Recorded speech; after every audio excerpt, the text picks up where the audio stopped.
your favorite speaker, said that he expects something by the end of the year.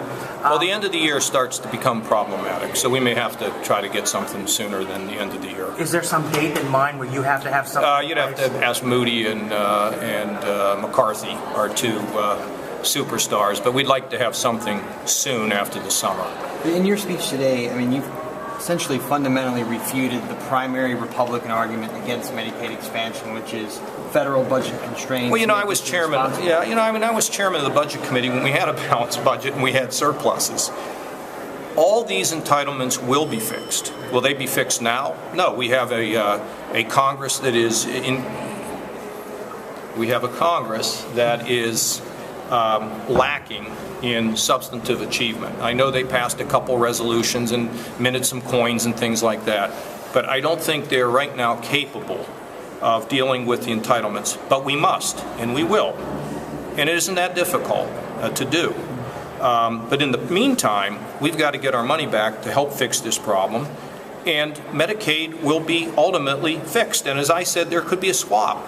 Federal government takes long-term care, the states take care of families. I mean, that's a reasonable swap that would be able to move us forward on entitlements.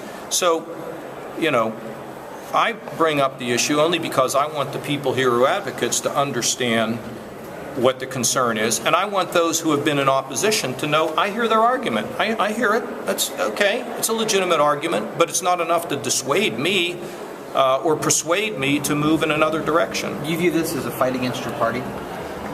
I don't fight against my party. I just fight for things I believe in. I try not to fight against anybody.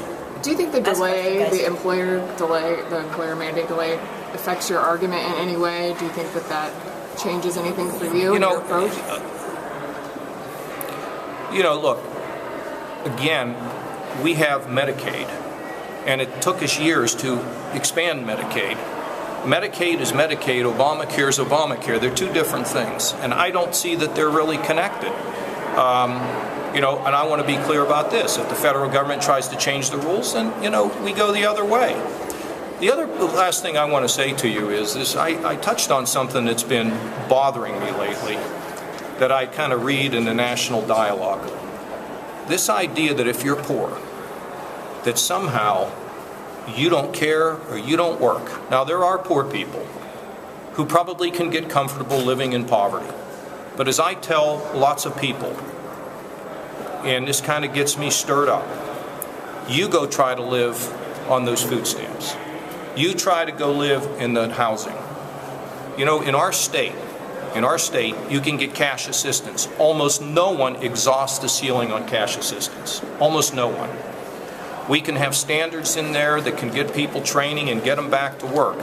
But the notion that because you're poor, that you've totally brought it on yourself, I reject it. And I think it's a bad attitude for not only Ohio, but for our country. Because, once I was poor and now I'm rich, and that's where we want to get to in Ohio. Thank you all very much. Thanks, Governor. Thank you, Governor. Thank you.